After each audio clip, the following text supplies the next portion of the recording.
Technology is having a big impact on how we think about humans and how we think about ourselves.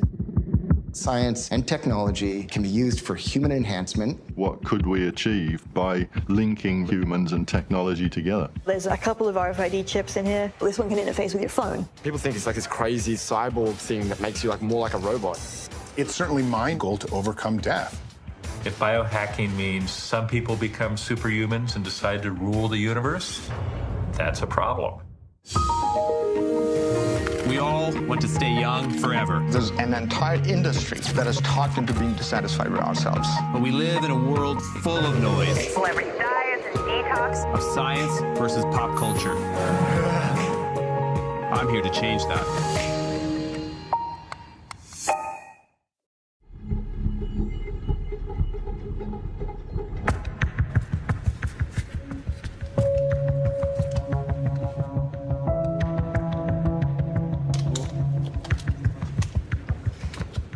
We are at an amazing moment in the history of humanity. I'm sitting. But there's some classic ethical issues that exist in almost all technology.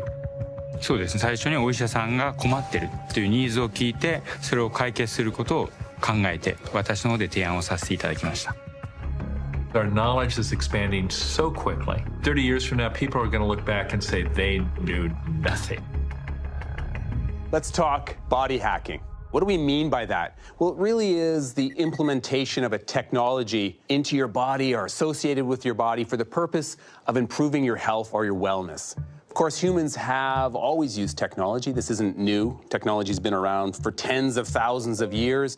But the degree to which technology is impacting our lives is greater than ever. Smartphones, wearable tech, these are pieces of technology that we have on our bodies at all times. To some extent, they often stop feeling like technology and start feeling like a part of us. This phenomenon is nothing new. I'm going to show you that it is permeating our lives in ways that we couldn't have imagined. Not just in labs, but in homes and even in politics. Some believe the best way to cheat death is to just replace the parts that are going to die. Coming out of the trees was an enhancement. Agriculture was an enhancement. The greatest of the cognitive enhancements ever invented by humans is reading and writing. Medicine is about making ourselves healthier. The fact that our life expectancy is currently close to 80 and 100 years ago it was about 35 is a story of a lot of enhancement. The distinguishing aspect of our species is tool use, multiple tool use, and refinement of those tools. For hundreds of thousands of years, those tools have been gotten better and better and better and better. Your glasses, Tim. Our clothes. Our shoes are all of these ways in which we have transformed. We don't see ourselves as cyborgs because that evokes robots, right? But we've been transforming ourselves ever since someone invented a spear to substitute for our hands, which are not as sharp as spears, and so consequently not as good at killing things. Pacemaker is the classic example of early cyborg technologies. Cyborg meaning cybernetic organism. A pacemaker is an interesting case because it literally beats your heart for you. The pacemaker was first used in 1958. And at the time, it was considered science fiction. Today, a mere 60 years later, millions of people are able to live better lives because of pacemakers. Before adoption and normalization, new technologies are often met with skepticism. A common pushback to the body hacking phenomenon is that it's unnatural. When something comes along that sort of radically pushes one of our boundaries, it takes a little while for us to adjust. Throughout history, there's always sort of a period of like, oh, I'm not really sure what this implies, because often those are things that might impact like our social fabric, right? So how we interact with each other, how we interact with the world. There are many promising medical implants in development. A Palo Alto firm is in the early stages of developing 3D printed organs for transplantation. Advances like these have helped to facilitate the birth of a movement with the goal of using technology to enhance humans beyond what nature has given us. They call themselves transhumanists. Do you think that this approach is going to become more common as technology advances? I think it is going to become more common having implants and linking humans with technology together as technology advances, of course, but also as society accepts it and different applications become practical, or in the medical sector where the technology can help somebody who's, needs therapeutic assistance. But I think there will be some killer apps that everybody will want, which will require implants. And I think when people can do that, they say, yeah, I want some of that. People are realizing that aging can actually be stopped, diseases can actually be cured, that we might actually live better lives merging ourselves somewhat with machines. And of course, this is all transhumanism, and since all this technology is already happening, why not do it? And that's really what it's about. As technology moves from wearable tech to implantable tech, when is body hacking going too far? What I think might be concerning people about biohacking is that you introduce irreversible changes to the body, changes that might persist over generations, certainly persist in your own life. And with that kind of thing, you ought to be careful. Consider some of the unintended consequences which might arise from these things. I mean, think about the history of technology. Gutenberg wasn't trying to start the Reformation. Martin Luther wasn't trying to start the Enlightenment. The Enlightenment thinkers weren't trying to start the Industrial Revolution, and James Watt wasn't trying to double life expectancy and cause global warming. So there are always unintended consequences from adoption of technology. Our ability to do things like treat a liver problem using drugs, using stem cells, using gene therapy, growing human livers in a pig and using them for transplant. All of this was science fiction 15 years ago. All of it is plausible today. In 100 years, I have no idea what humans will look like. Technology is starting to be used in a strange way. Is it going to change our relationship with ourselves and our bodies? Is it going to change how we think of ourselves as human? What does the future hold?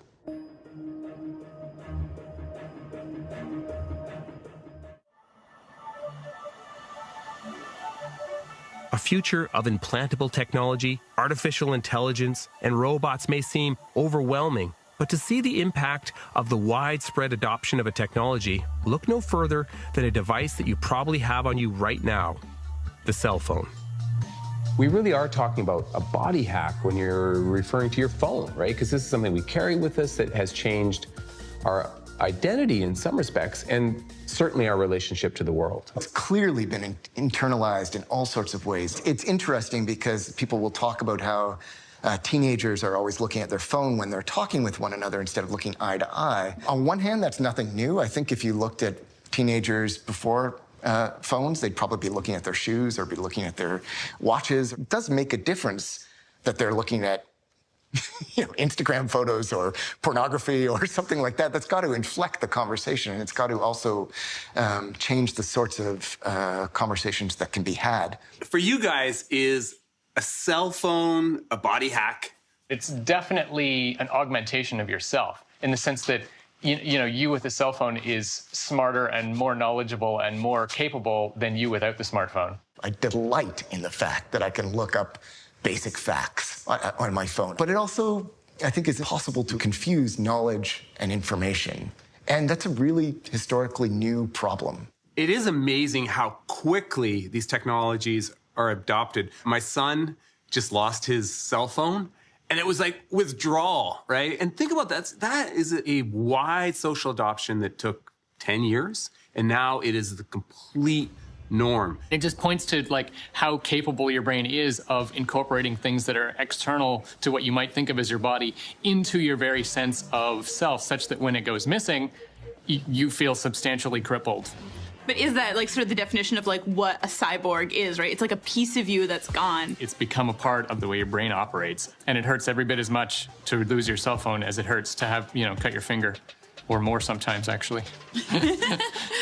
Cell phones may feel like they're part of us, but science is trending towards an even closer relationship between technology and our bodies.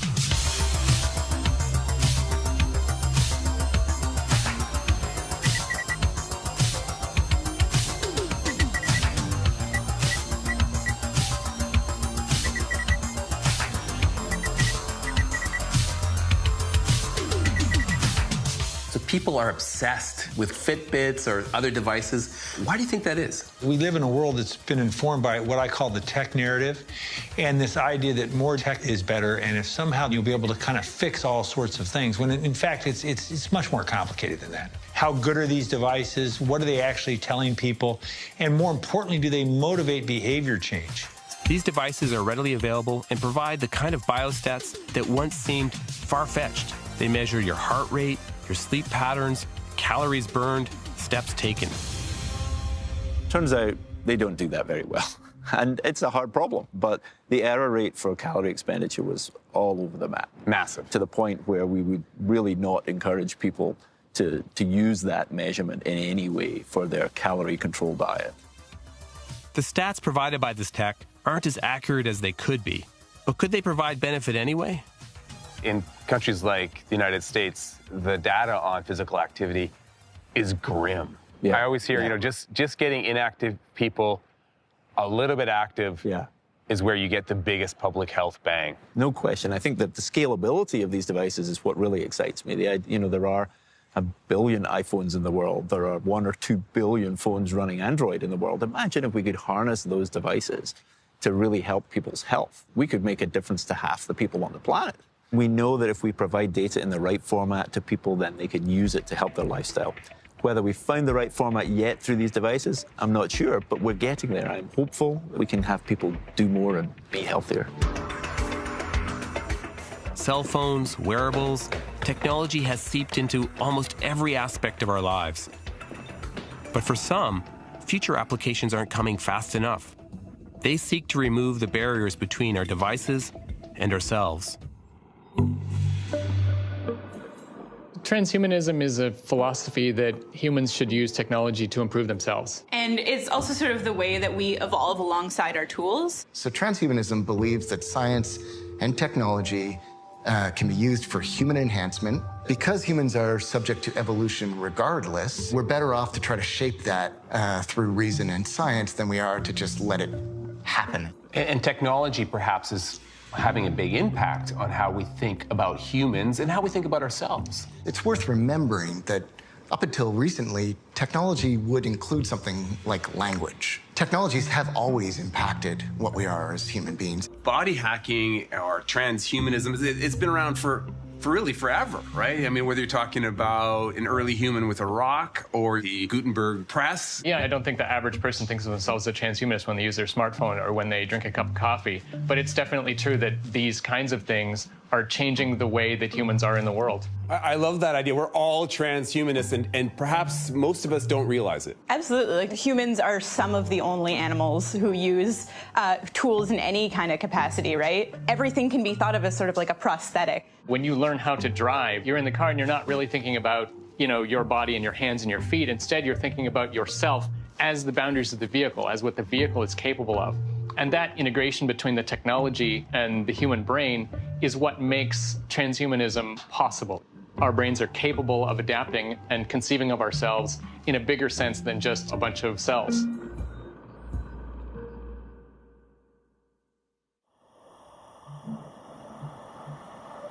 Self-directed evolution is fundamental to the transhumanist philosophy, and the ongoing advancements in the fields of cybernetics, AI, and robotics gives us a greater opportunity for self-enhancement. Morning. It's now 3 minutes past 7, and last night slept absolutely zero. Or at least that's what it felt like. A little bit nervous, but I think much more than that, a lot more excited than anything else. The main thing I'm doing it for is the science, because I want to find out what it's going to mean. So, see you later.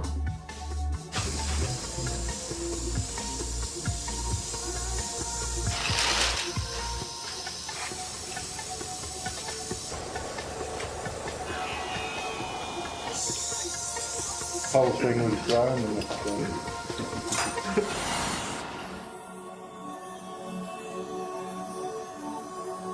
so we have the articulated hand operating as a result of signals from my own nervous system. And it's actually picking up signals with my hand clenched. There we go, hand clenched. Thank you very much, hand. Kevin Warwick is a former professor in cybernetics, whose groundbreaking research in such fields as artificial intelligence and biomedical engineering laid the groundwork for many of today's leading robotics scientists. They've become part of the transhumanist movement, not by design, but more because that's what's happened. I wanted to find out what could we achieve by linking very closely humans and technology together. Enough left. All right. Enjoy that, Kevin? Oh, it's great fun, yeah. Back in 1998, the first implant I had was an RFID, radio frequency identification device. I was the first human to have one of those, and it was implanted in my left arm and could detect where I was at different points. So as I walked down the corridor, the lights came on. As I went towards my laboratory, the door opened automatically. But the big thing was coming through the front door, it's a "Hello, Professor Warwick," which was quite cool. The top half of it you can see is a coil of wire. That's how it gets its power, so it doesn't have a battery or anything like that, which means it can be implanted and stay there for as long as you want. There are things like Fitbits, there's all these apps on phones. In some respects, that's biohacking on a continuum, right? How do you differentiate those kinds of really machine enhancements to the kind of work that you do? Well, I think the implant is the critical thing. With the brain gate implant, you get the signal straight into the nervous system. The first pulse of all comes as a little bit of a surprise. I wouldn't say it hurts, no. Some people thought, oh, he's a crazy guy, what's he doing this for? And why did he have it implanted? But that was the whole point. Having any type of implant, very quickly you regard that as being you. Somebody who has an artificial hip, it's no longer a piece of metal, it's their hip. And the same even with an RFID implant, when you've got it implanted, it's part of you. So you were a pioneer with this stuff. How many people have implants now of this nature? Well, this RFID implant, I think there's 6,000, 7,000. It may be more. Professor Warwick's implant was revolutionary in 1998. However, most people don't have access to similar facilities and funding. So, what if you wanted to push for the democratization of the movement? Do it yourself.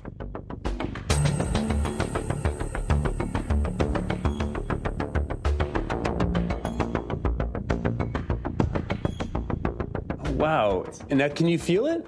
Just sort of feels like something's on my skin. Typically, when you talk about a grinder, you're talking about the concept of low-income, highly accessible human augmentation. We build something that is low cost and we just code it in the right way and understand the science behind it and chuck it in our skin and test it out and find out what happens and see if it works.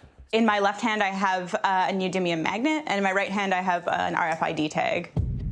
So I have 3 chips. I have a little NFC tag in here. This has my Bitcoin address on there, so you can pay my thumb. My business card is on a chip here. Yeah, so it basically has my contacts. It just saves it into your phone, all my details. And then the one that I'm most well known for is I took a government transport chip, like a ticket you use to ride the bus, and I got it implanted in my hand. Basically, I can just tap onto the bus or the train and tap off. I got fined for riding without a valid ticket. And I'm in the middle of a court case now about whether I'm fined or not. And it's exciting because it's one of the first cyborg law cases we've ever seen. I have an RFID here, I have an NFC here, I have a magnet here, I have one that I implanted in my wrist as an experiment. I have one in my tragus, a big circadia that we took out after 90 days. That was our very first big full functioning implant. It had Bluetooth. It was really fun. I have 2 subdermal magnetic implants, 3 millimeters in diameter and 0.7 millimeters thick, coated in a substance called Parlian C. Now, this substance is typically applied to implantable devices like pacemakers, so it just prevents the body from attacking them or rejecting them. The implant procedure is quite a simple scalpel cut, bore a hole with a magnetic rod, put the magnet in, seal it out with a butterfly stitch. Did it hurt? Yeah. Of course they hurt. It takes pain to get there, but once they heal, it doesn't hurt anymore. It's a part of you. Some of my body modifications include my subdermal horn implants. This is my 3rd set. I have half of my head tattooed with white pigment. It's circuitry, head and face. A lot of piercings that you can probably see. I honestly forget what I have because I can't feel them. They're just there. My front door of my home, I don't use a key. I use my NFC chip. My gun safe, I use my RFID chip. My motorcycle, I turn it on with my RFID chip. There are some other implants I have downstairs that are more of a personal nature. Tell me why you did it, and is there a practical application? I would say it's more for curiosity and to sort of watch the evolution of things. I have never used any of my mods in a like productive fashion. I can kind of feel when I walk past an electrical room, and I can also feel like when you're in a store and there's the alarm systems, I can feel the magnetic field of those. And one time I used it to fix a fan because I could feel whether the motor was going or not. But that would fully encompass the use of the magnet. Part of the reason I think my body modifications are interesting is because I know that they are precursors to something actually good. It's the first steps to radically changing the way things are. The Grindr movement is predicated on the belief that knowledge should belong to everyone, not just the research elite. The results of their self-experimentation are open source, shared online with like-minded individuals, all in an effort to disrupt the traditional norms of institutionalized science. It's a movement of self-modulation built around this aesthetic that celebrates the fact that it's not this clean, antiseptic scientific laboratory practice, but it's instead about experimentation. People are attracted to body hacking because it does represent something completely new in terms of how we can change our body and alter the functions that our bodies go through, giving the body a greater capacity to achieve different things. The Grindr mentality is that if they can mess with how they perceive the world, they might perceive the world in different ways. In some ways, they're forcing us to really think about, in concrete terms, how humans and technology might merge and what that might look like. It's almost a form of art. Yeah, I think that's exactly the way to look at it. One can get distracted by the neat little things like I said, like the magnets and the cosmetic side of things, and that's great. But these sorts of technologies could lead to some aspects in med tech and in the health sector. You could have implants, for example, that slowly release drugs. Or let's say you've got some kind of dementia. No longer will you have to worry about taking those pills on time and adhering to those strict regimens. You'll have it all within body taking care of that for you in the background. Like, how amazing would that be? But if you didn't have these sorts of technologies that even are maybe even inspired by the Grindr culture, they might not have ever come into existence. So in many ways, they're kind of the vanguard for these types of advancements.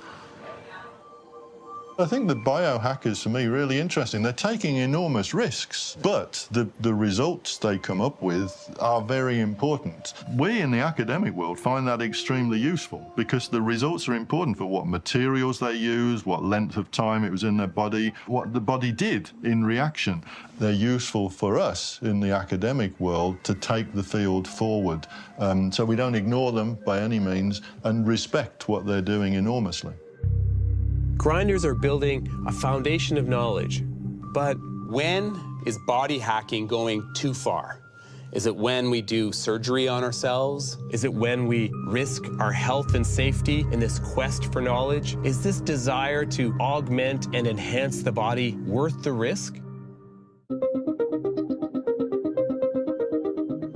So what is the attraction of this extreme body hacking? Is it a form of self-improvement, sort of a desire for immortality? Is it a form of experimentation, a way to explore the relationship between humans and technology? They call me a biohacker. This is experimentation on the lowest of low budgets. Left Anonym is a bit of a celebrity in the Grindr community. Her blog dates back to 2010 with step-by-step descriptions of her augmentations, her triumphs, and her failures.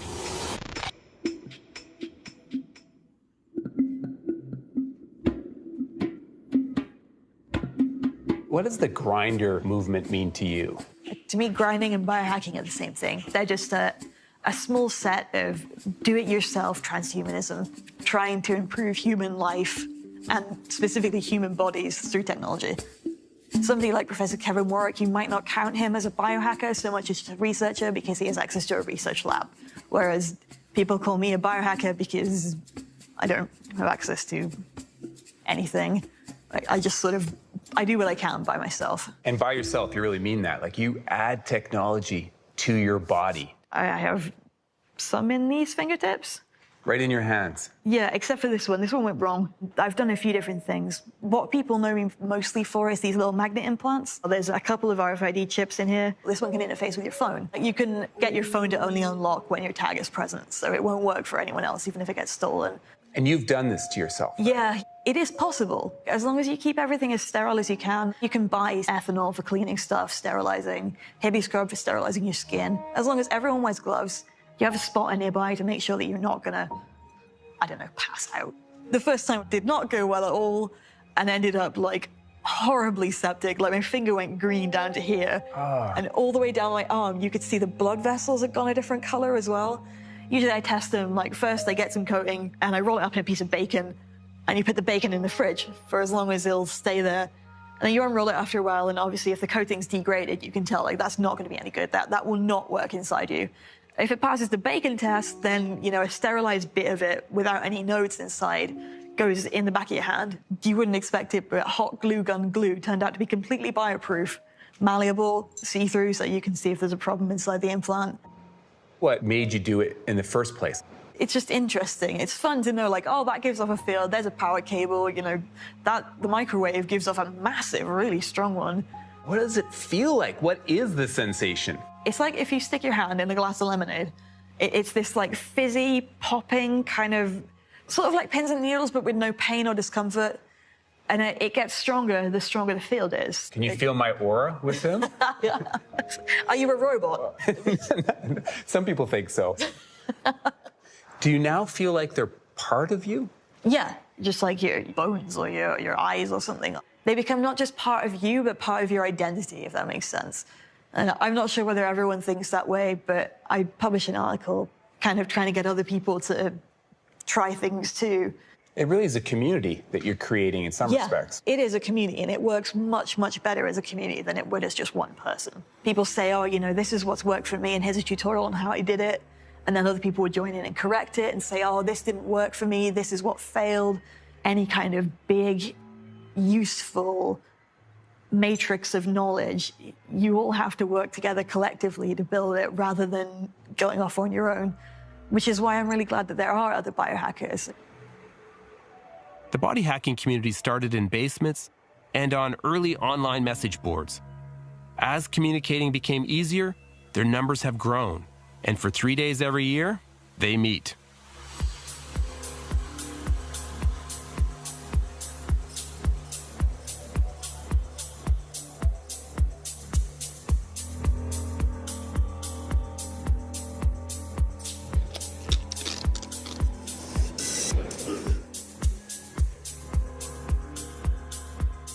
It's a body hacking convention, but I think about it as a cyborg convention. It's a conference about people that are excited about emerging technologies and how they can augment and modify it.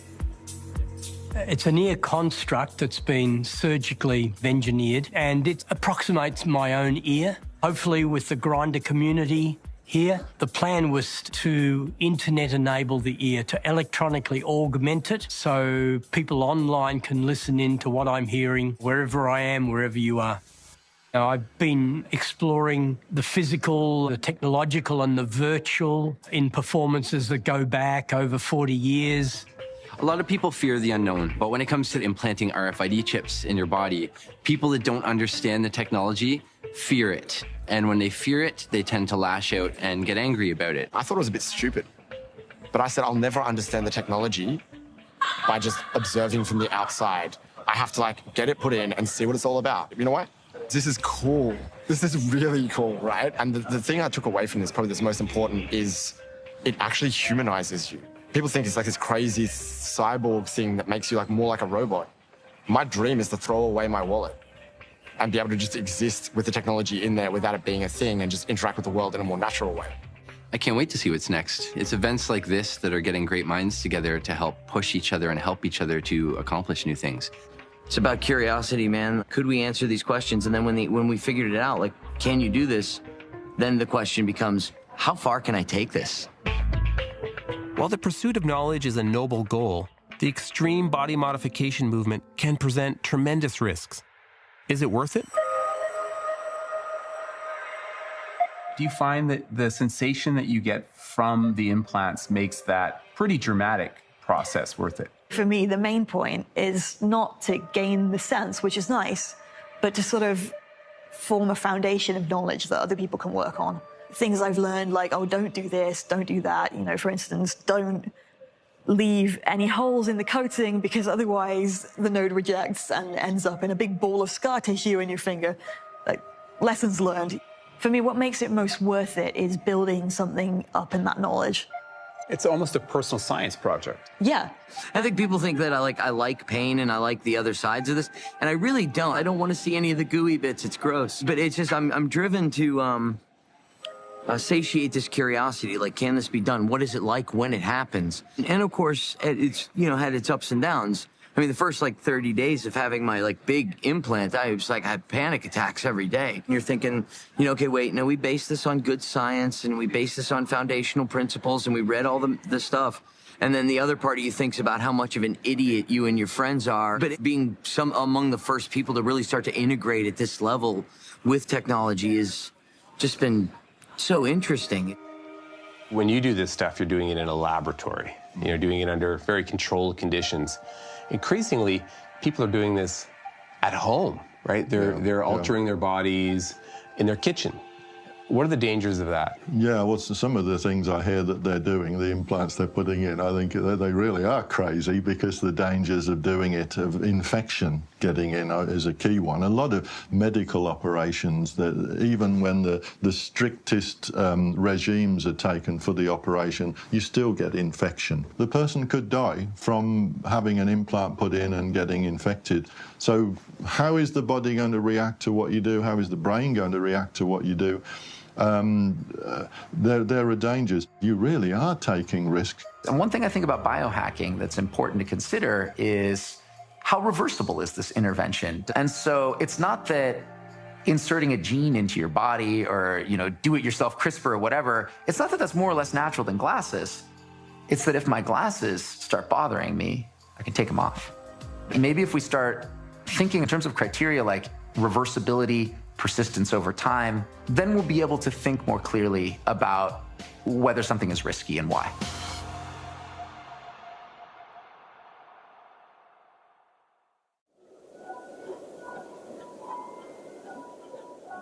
The grinder community is relatively small, but as implantable devices and technology improve, the conversations have become more mainstream.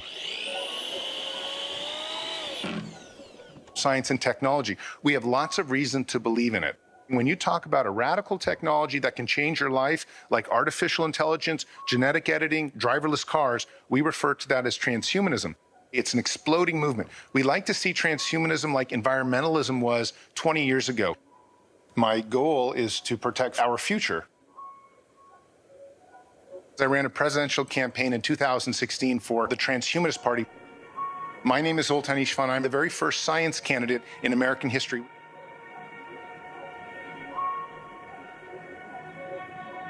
You've run for president of the United States. You're running for governor of California right now. You've met a lot of people who are interested in this topic. Transhumanism is a social movement of maybe tens of millions of people around the world right now that are trying to use science and technology to radically modify the human body and also modify the human experience. My platform of running for governor is really just pushing radical science and technology to the forefront of politics. I think when you use science and technology in our everyday lives and use it excessively, it makes humanity do better. It makes people live longer. I would make it so that technology and science have a greater push than we've ever had in our civilization before.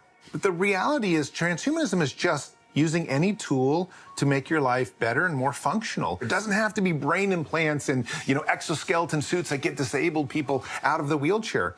The world is becoming transhumanist. I mean, everywhere around you, there is technology, there is data, there are smart homes, there are driverless cars starting to happen. I mean, there's no stopping this. This age is upon us. It's really just a matter of how we react to it and hopefully promote it. So do you get a lot of pushback? You must get people who are angry with you or think perhaps it's not philosophically or morally appropriate. There's a lot of pushback, especially in America, where so many people are religious. They believe in an afterlife. They do not think people should be merging with machines. So yeah, I mean, a lot of places I go, I get tagged as either the Antichrist or something like it, doing the devil's work. But transhumanism really just wants to help people's health and especially make people live a lot longer. Is it about living forever? I like to think that transhumanism is about living forever. It's certainly my number one goal. A third of everybody you know is probably going to die from heart disease. Well, we should get rid of the heart, the biological heart. It's just a pump. We can do better. We can create a machine part. I think a holy grail of modern medicine is probably robotic hearts. Do you think the government needs to get involved, though, in regulating how this technology is unfolding? If, people were capable of extending their lives, that has significant ramifications for the planet and for, societies. I absolutely think the government needs to get involved with science and technology. I'm not sure it necessarily needs to get involved with regulating it. But the problem is, if it doesn't even know what's happening, then its first kind of reaction when it hears about something radical is to put moratoriums on it, or is to really regulate it highly. America claims to be, this leader in science, and yet it seems very conservative half the time when it comes to radical technologies. I'm a politician in Australia as well, a federal candidate, and I think that it's good for us to have conversation about this. I'm really scared of the way that emerging technologies can be legislated. There's three pillars of freedoms as far as I'm concerned. We have reproductive rights, we have cognitive rights, but we also have morphological rights, the ability to change our bodies any way we see fit, any way we see appropriate for what we want to, how we want to look, how we want to function. And I think that's a very important thing to protect. We have to kind of give the individual the benefit of the doubt that they can modify their body, change the way it functions, and support them in that. This is where the idea of bodily sovereignty comes in. It's like, well, I'm not hurting anyone else as far as I can see with this, so I don't see why I shouldn't do it. There we go. See that little pop feeling? That was nothing. There are inherent risks when a body hacking experiment fails. But what about the dangers of success? There's a massive danger, as with every rollout that depends on new technologies, it never rolls out to the folks who need it the most. And I find it astonishing that we might think about these incredible medical technologies as though they're going to save the world when we can't deliver basic medicine in, say, the United States, or even to many folks in Canada, where the technology is there. So this is not just going to roll out across the board in a kind of way that's going to necessarily make everybody better. It could be just the rich and the powerful that are uploading their brains, right? And the rest of us are going to be plugging in their batteries for eternity, right? There is literally no evidence to suggest that it would be anything other than that. Progress tends to favor certain interests over others. And so I'm highly suspicious that the progress of transhumanism will just be wonderful for the world. I'll believe that when we have basic access to food, water, and medicine, even in North America, never mind the rest of the world. If biohacking means some people become superhumans and decide to rule the universe, that's a problem. If biohacking means it does actually do great things and only the rich have it, or only people in rich countries have access to it, that's a problem. Obviously, once these things start getting mass developed, they're going to be expensive consumer products, and you're going to have classes of people who just can't afford them. This is part of why I wanted to do this DIY thing, because I was really worried about a future where you have two classes of people, enhanced people with money and not with no money. Like, that would be a pretty horrible future as far as I'm concerned. One of the first accusations that you'll ever get when you advocate for these sorts of technologies is that, it's only going to be available to the rich. And in fact, not only that, those sorts of technologies are even going to be used to subjugate the different classes, the lower classes, to just keep them down forever. And while I agree with that sentiment in the sense that that's definitely what's going to happen at the outset, that's not the long game. Every single technology that we've ever developed, to a certain degree, has eventually become easier to get, easier to produce, price goes down, and I do think that this will just spread out over the course of years and years and years. There also has to be social, cultural, political buy-in to a lot of these technologies as well.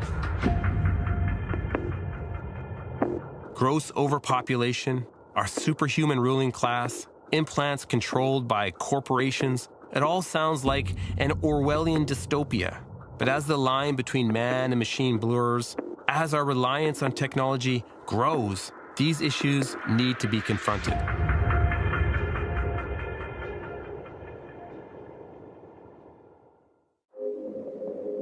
As technology evolves, we develop it to suit our needs. It allows us to advance, connect, and even live healthier lives.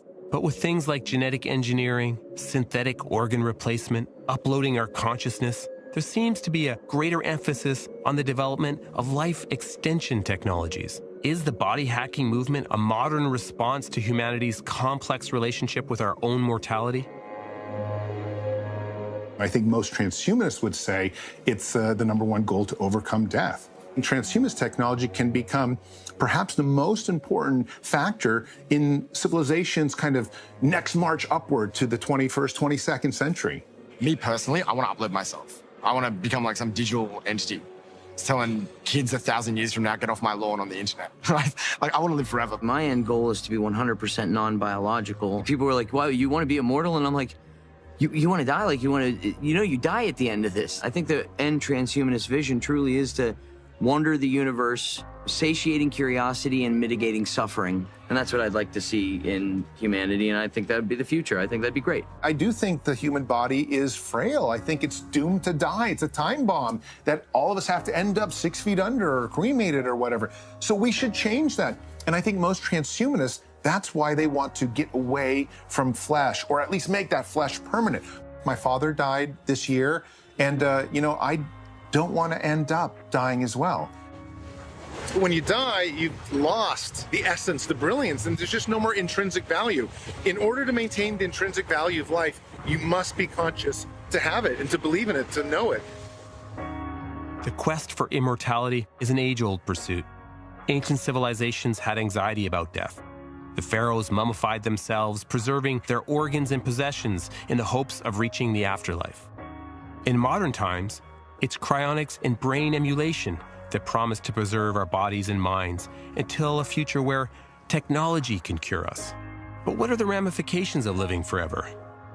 What's the carbon footprint of me extending my life? What's the carbon footprint of me binge watching a show on Netflix? I mean, it's a silly way to think about it, but it's silly because it shows how unprepared we are to think about these sorts of questions. Famed futurist Ray Kurzweil hypothesized that technology advances at an exponential rate, with each generation benefiting from the advancements of the last. The first computers were designed by humans with pen and paper. A mere 50 years later, they're designed by computers with increasingly less human intervention. Technological advancement can happen fast and in unpredictable ways. With a near infinite number of possibilities ahead of us, there's no telling what the future holds. Are you optimistic for the future? Do you think our relationship with technology is going to be good? I'm curious for the future. I feel like within the next 50 to 100 years, technology is going to take a radical shift. And I really want to know how that plays out. I'm just extremely excited about how we're going to continue to evolve as cyborg beings, creatures which are both flesh and blood and the technology that we're inventing, and where that is going to take our civilization. Do you really see this as the future? I think it's inevitable that we're going to have this kind of transhuman, integration of technology and biology. Yeah, I find it hard to think about anything in the future as inevitable. I think it's probable. By and large, would you say embrace the future? Oh, absolutely. I embrace the future with caveats. Embrace the future, but try and figure out how exactly everything you want to do works. How do we put these pieces of technology close to or onto our bodies or inside our bodies in a way that we don't have to think about them? We don't think about our negotiation with technology anymore. So I think in the future, the age of user experience is really going to play a huge role in augmentation. Life extension is not something where you take a magical pill or that you have to opt into it or whatnot. It's just going to be a continuation of the medical sciences as it exists today, as the philosophy of it exists today. But those interventions are going to be far different than what we're used to today. They would be considered, enhancement, and people won't question it because that's the state of the art. While the future is uncertain, it's unlikely that there will be a radical and near-future technology that will allow us to cheat death. But I do think body hacking invites all of us to consider the complex relationship that we have with technology. As the line between humans and technology blurs, and as our reliance on technology grows, it has become more important than ever to consider the impact of the technology on our humanity. Technology has the ability to make our lives better, but perhaps it's most valuable when it is used to enhance the things that make us human, giving us greater abilities to connect, create, develop, and grow. Our continued evolution with technology seems inevitable. It may not allow us to live forever. If we're careful, it can allow us to live better.